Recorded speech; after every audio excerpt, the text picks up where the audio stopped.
Hello and welcome to Horizon Overland.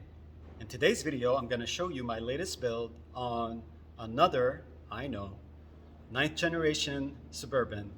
This one is a 2001 four-wheel drive and it has been built to a level 3 camper, but this time around I went full camper build, meaning we no longer have the SUV functionality. We've removed the second row seating to create more space for storage and to be able to move around inside. I've also done some improvements over the last level 3 build. If you've been following my channel, you've noticed that every single time I do a build, I try to make it better than the one before. And today that is the case. I'm also going to give you a tour of the Suburban itself, talk about the what it is, the condition that it's in, mileage, all that stuff. Reason why is because it's going to be listed for sale. So whenever you get done watching this video, feel free to visit the website www.horizonoverland.com to learn more. So without further ado, let's get started on the tour. All right, folks, so here it is. This again is another 9th generation Suburban. This one's a 2001 with 144,000 miles. It is a clean title. It does come with a clean Carfax, only a 2-owner vehicle.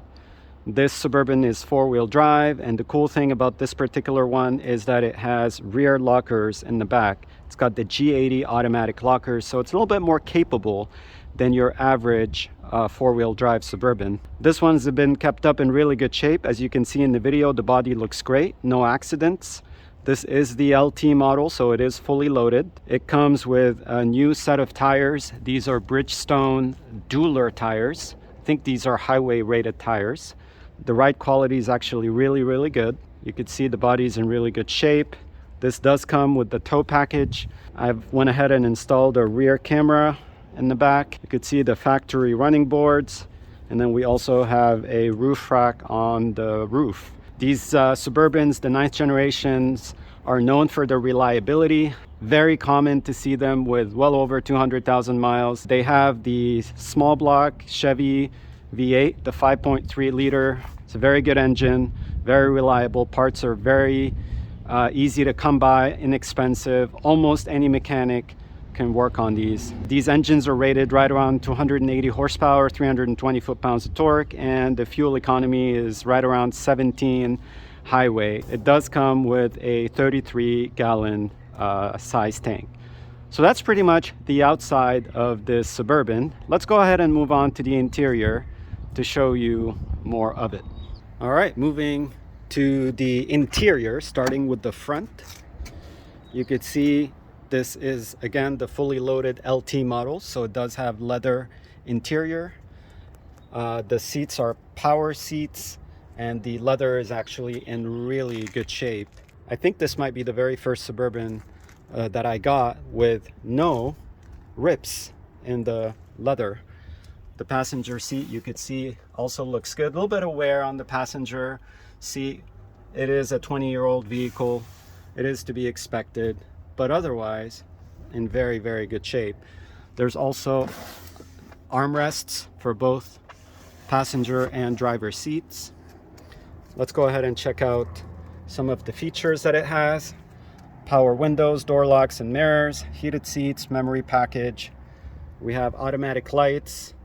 We do have the four-wheel drive button operation. As you are driving, you can go from 2 high to 4 high. Very easy by just pressing this button. In order to go to 4 low, you would have to shift the transmission into neutral. And if you want the system to figure out whether you want to be rear-wheel drive or four-wheel drive, you do have the auto four-wheel drive option. Here's our cruise control, which works great. And here is the instrument cluster. All the dials are working. Everything is reading accurately. The factory CD player is still in place, and we do have climate controls for the front as well as climate controls for the rear. Down here we have 3 12-volt outlets, and one of them is occupied by the rear view camera, which has the monitor up here to give you some visibility in the back. Here we have an ashtray. I don't know if that's still an option in modern day vehicles, but in the old days that was a thing, just like this cassette feature right here was also a thing back in the day. Here we have a small storage compartment. Right in front of it we have our cup holders, and right here in the middle we have a storage bin with some coin holders, and you can also lock that one as well. This Suburban did come with a sunroof, and then up here we have our dome lights, and then we have garage door buttons so you can program your garage doors. So that's pretty much the front area. Let me now go to the back and show you the level 3 camper. All right, let's go ahead and check out the level 3 camper build on this 2001 Suburban.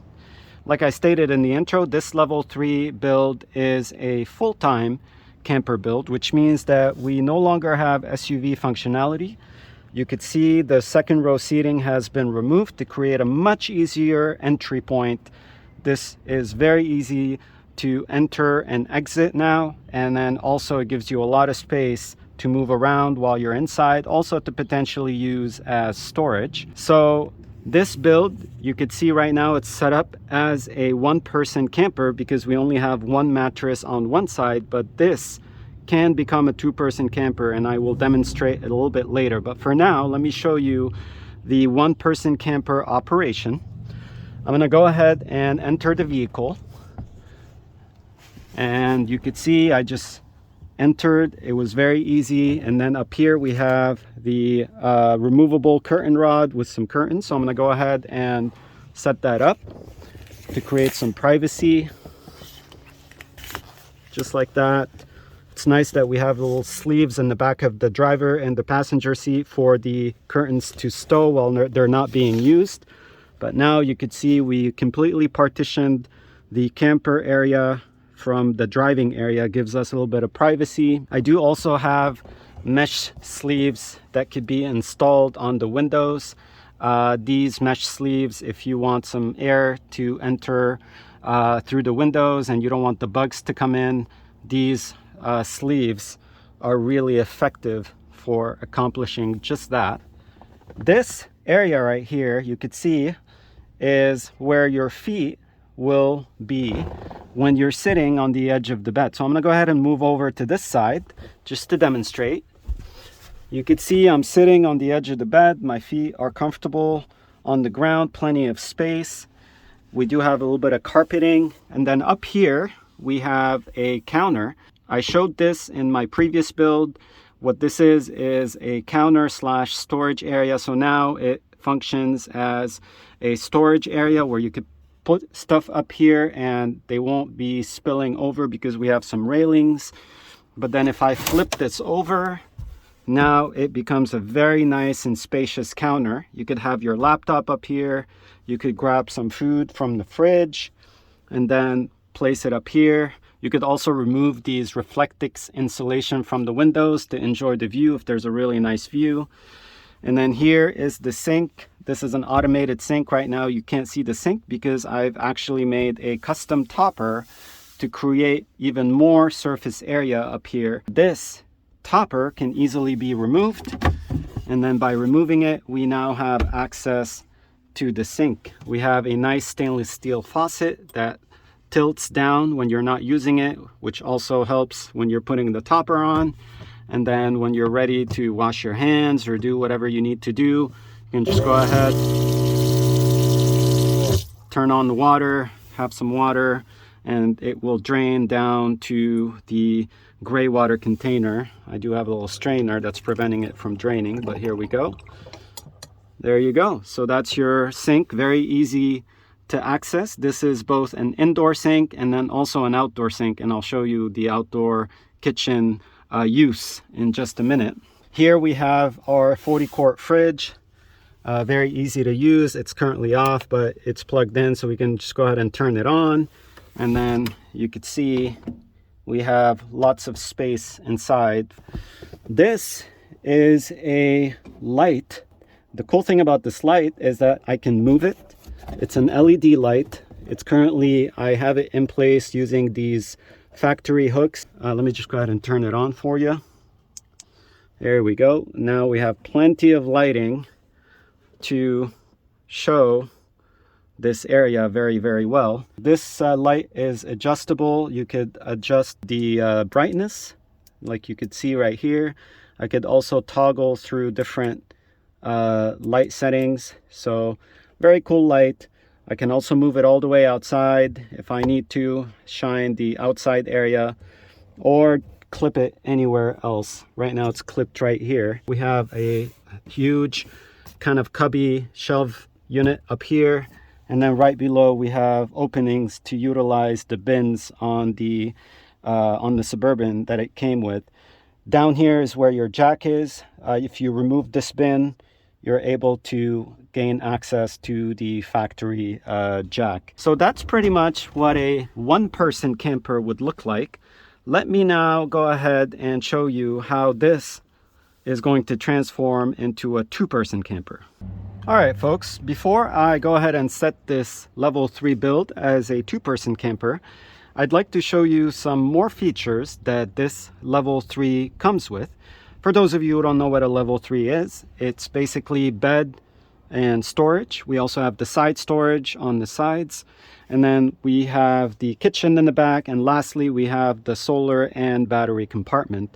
Now the battery is a 75 amp hour deep cycle battery, and it is located in addition to the front battery under the hood, and they're both connected through a smart isolator. So when the voltage is high, both batteries, whether they're being charged by the alternator or the solar panels, which we'll check out in just a moment, the batteries are connected, making sure both batteries are constantly topped off. The electric compartment is under this hatch, and in here you see we have a 1100 watt inverter, and we also have a fuse box and all the electrical connections. Right in front of the electrical compartment we have a small area which could be used for storage. Right here to the side we have a AC outlet, which also has a small USB-C and a USB outlet. And then in order to access this outlet, or power it rather, we have to turn on the inverter, and then that is the on and off switch for the inverter. So when I turn it on, you heard that little beep. That means I can now use that white outlet. Right above the on and off switch for the inverter, we have our solar controller. When the solar panels are plugged in, which they are not at the moment, you are able to see the voltage of the solar panels, the amps, and a bunch of other information as well. Right above the solar controller, we have our DC outlet, which could be turned on and off. It also is going to read the battery voltage, also providing you 2 USBs and one 12 volt. So let me go ahead and now show you the solar panels. These are portable solar panels, and they stow very nicely under this large drawer. And we also do have some toppers, which we will go over in just one second. These solar panels are rated at 220 watts, and you could see you could easily unfold them. And then when you're ready to connect them, we do have a 25-foot extension cord that will plug into the solar controller, and then have these panels be away from the vehicle where the sun is, and you can park the vehicle in the shade. So that's the benefit of having these rather than having fixed panels on the roof. So let me go ahead and put these panels back in their slot. You can see everything stows away very nicely. Everything has its place, nothing is in the way. Here you could see I have made a custom wooden floor, if you will, to cover the threads where the second row seat used to bolt. But also this is going to act as an anchor for when we set this as a two-person bed, and I will demonstrate in just a moment how that works. Right up here we have the large drawer. It is on locking ball bearing slides. When I pull down on the tabs, I'm able to unlock the drawer. And then you heard that click, which means that the drawer is locked in place. It won't close unless I pull down on those tabs. And you can see the amount of space that we have to store inside this drawer. This drawer not only is used for storage, but it's also going to be used to be able to set this as a two-person camper, which I will do right now. So the very first thing is, obviously we opened up the drawer, but I have to close it just so I can access the topper that's underneath. So we have a few toppers. So let me just go ahead and pull everything out and then put the solar panels back in here. So we have these toppers. These toppers are going to go right here to cover this area up. So the very first one is going to slide in here just like this, and the one after it will slide in front of it just like that. And you can see now everything is nice and sturdy. These are 3/4 inch toppers. They are going to hold a lot of weight. The next thing we're going to do, we're actually going to move this topper to the top just like this.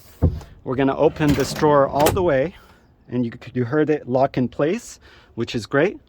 Now I have made a little kind of locking pin, if you will, and this is going to go in this little hole right here.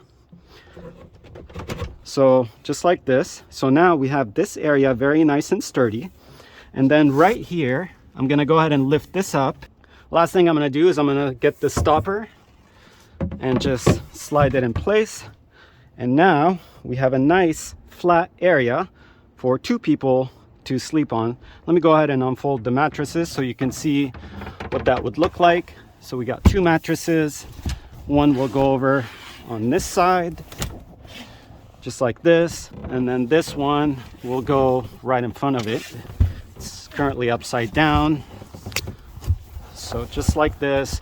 And 2 people now can sleep inside this Suburban in this level 3 build. These mattresses are about 3 inches thick, very nice comfortable foam, and then the width is almost 50 inches. So that's what a 2-person camper would look like on this Suburban. Let me now go to the back and show you the rear kitchen area. All right, moving to the rear, opening the lift gate, which also has a hatch that opens separately from the lift gate. If you would like to remove this insulation, you can. It's very easily removable to enjoy the view, or maybe get some ventilation in by just opening the hatch. So this is the rear side of the kitchen. This kitchen can both be an indoor kitchen but also an outdoor kitchen. So this is the automated sink with the built-in topper. Well, it's not built-in, it's actually removable. So let's go ahead and remove the topper, and we can place it right between the fridge and the sink when we are not using it. And this is, you know, the sink bowl, stainless steel, the collapsible faucet, which we can just go ahead and turn on for water. Right here we have where you would fill the fresh water. Right down here is where the water containers are. Here we have the freshwater container, and then here we have the gray water disposal. In here on the side, we have access to the built-in 12-volt outlet from the factory, but we also have access to the unlock and lock button to unlock and lock the vehicle. This is our fridge, which plugs into another DC outlet, which is located back here. We also have 2 USB outlets. This is where the light is actually being plugged into. And then the fridge can be secured in place using these hooks and also bungee cords as well. This is a very large 40-inch drawer that has built-in toppers for prepping, but also underneath those toppers we have storage. And then this build will come with a 2-burner propane stove, which we'll store in here. I don't have it currently in this build, but it has a designated spot right here. And then you can also move it up here when you're ready to cook something. So that's pretty much the rear kitchen on this level 3 2001 Suburban. So that concludes today's tour on the 2001 Chevy Suburban 4-wheel drive level 3 full-time camper build. Like I stated in the intro, this Suburban is going to be offered for sale, so feel free to visit the website www.horizonoverland.com to learn more. Thank you so much for watching this video. I really appreciate it. Until next time, take care and have a wonderful day. Bye-bye.